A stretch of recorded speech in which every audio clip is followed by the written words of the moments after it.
ایک بات جو عنوان میں لکھا گیا ہے اس میں آپ حضرات کو میں نے یہ بتایا تھا کہ صدقات اور اس کے خرچ کرنے کے راہیں الگ الگ ہیں۔ میں نے کہا صدقہ لوگ خرچ مختلف جگہوں پر کرتے ہیں، لیکن بعض جگہوں پر جہاں خرچ کرتے ہیں وہاں ٹیمپرری ثواب ملتا ہے، عارضی نیکی، وقتی نیکی۔ وقتی نیکی کسے کہتے ہیں؟ بلکہ لمیٹڈ ثواب۔ لمیٹڈ ثواب، لمیٹڈ ثواب کیا مانے؟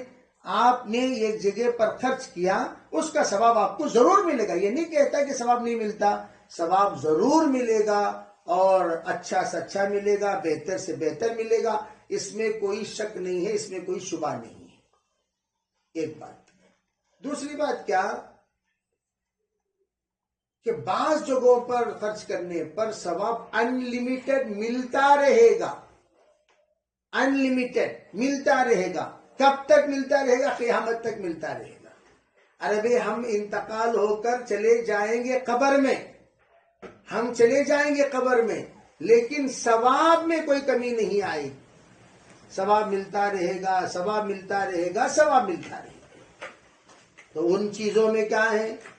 میں نے آپ کو بتایا کہ ترتیب کے ساتھ بتا رہے تھے، ان تمام چیزیں جیسے کنواں کھودنا ہے، مسافر خانہ بنانا ہے، وغیرہ وغیرہ، ان کے ساتھ علم ينتفع به، یہ بات بتائی گئی، ایسا ثواب جس کے ذریعے سے لوگ علم کے ذریعے سے فائدہ اٹھائیں اور اٹھانے والے دوسروں کو اٹھانے کی ترغیب بھی دیتے رہیں۔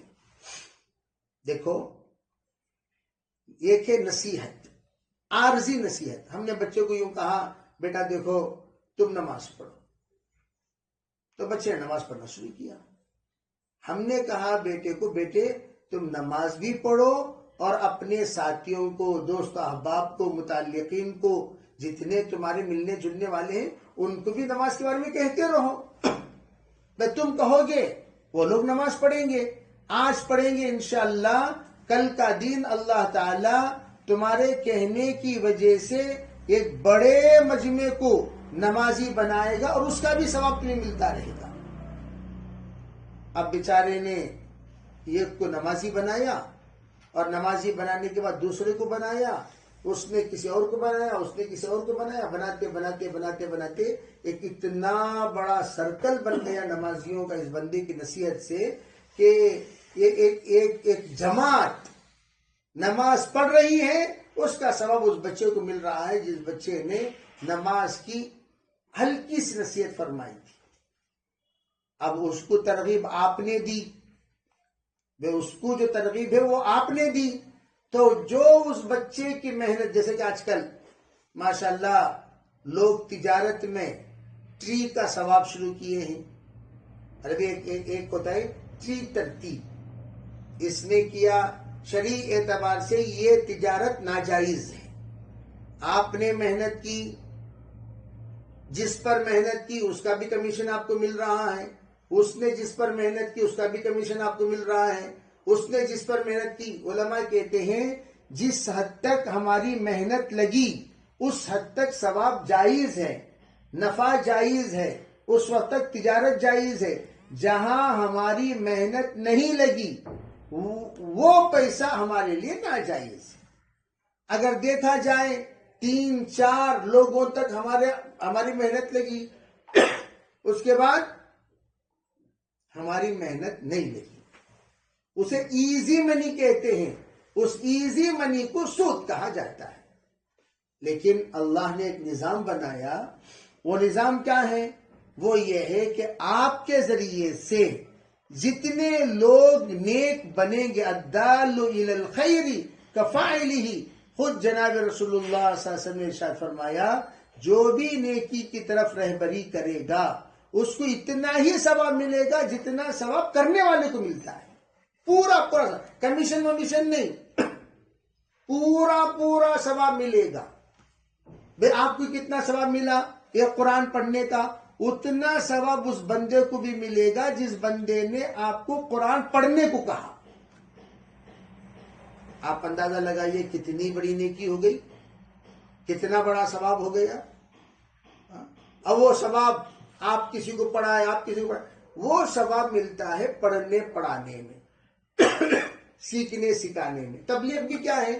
تبلیغ میں بھی کلمہ سکھایا جاتا ہے, نماز سکھایا جاتا ہے, ایمان سکھایا جاتا ہے, یقین سکھایا جاتا ہے, علم سکھایا جاتا ہے, ذکر سکھایا جاتا ہے, انسان کیسے زندگی گزارے, کھانے کا طریقہ, سونے کا طریقہ, زندگی گزارنے کا طریقہ, حلال و حرام کی تمیز, یہ سب سکھایا جاتا ہے. یہ ایک انسان سیکھا, سیکھنے کے بعد جا کر اس نے تشکیل کیا, 3 دن لایا, اس نے سکھایا, پھر تشکیل کیا, 3 دن لایا, اس نے سکھایا, پھر تشکیل کیا, 3 دن لایا, اس نے سکھایا.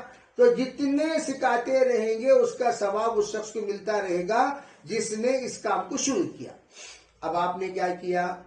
وہ ترغیب دینے کے لیے جگہ آپ نے عنایت فرما دی. جیسے اب میں بیٹھ کر یہاں بول رہا ہوں, آپ سب ماشاءاللہ سن رہے ہیں.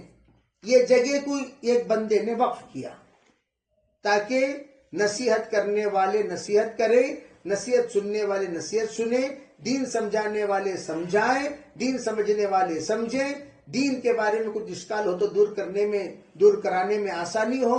انہوں نے انتظام کیا. یہاں بیٹھ کر ہم بول رہے ہیں, مجھے بھی ثواب مل رہا ہے, آپ کو بھی ثواب مل رہا ہے, اور آپ جا کر جن جن کو سنائیں گے ان کو بھی ثواب. لیکن جس بندے نے اس جگہ کا انتظام کیا, ہم سب کا ثواب اسے بھی مل رہا ہے. وتاؤٹ یعنی کٹنگ, یا کٹنگ کا یہ ہمیشہ ہمارا دماغ میں انسانی تصور گھومتا ہے. کہا اللہ تعالیٰ ہمارے نیکی کٹ کر کو ان کو دے ڈال رہا ہے کہ کٹنگ گٹنگ کا قصہ اللہ کے پاس ہے ہی نہیں.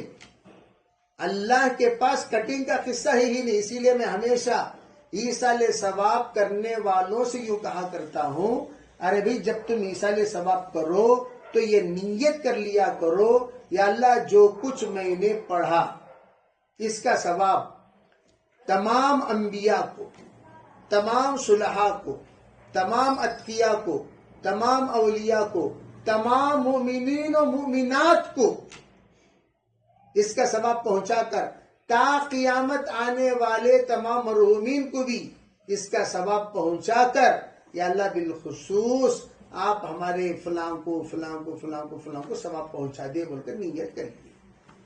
ہو گئی بھائی, نیت ہو گئی.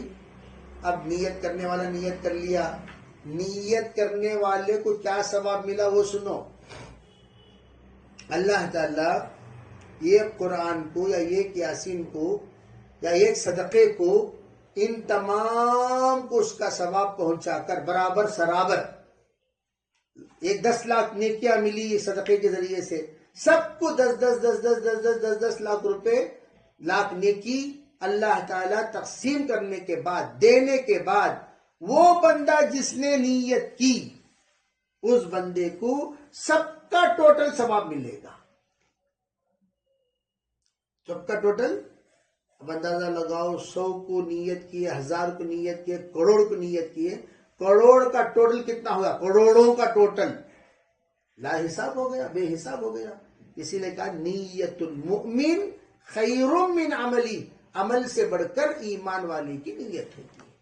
تو اس لیے صدقات میں یہ صدقہ سب سے اعلیٰ صدقہ ہے, جس صدقے میں ہم ایسی جگہ پر پیسہ لگائیں جہاں دین سیکھتے ہوں, سکھاتے ہوں, سمجھتے ہوں, پڑھاتے ہوں, پڑھتے ہوں, اور دین کا کام جیسے علماء کرام پڑھ رہے ہیں, حفاظ پڑھ رہے ہیں, ہم نے اس جگہ کے لیے کچھ کر دیا. جیسے بہت سارے ایسی جگہ موجود ہیں جو واقعتاً ضرورت مند ہیں, ہم نے کر دیا تو وہاں کیا ہوگا؟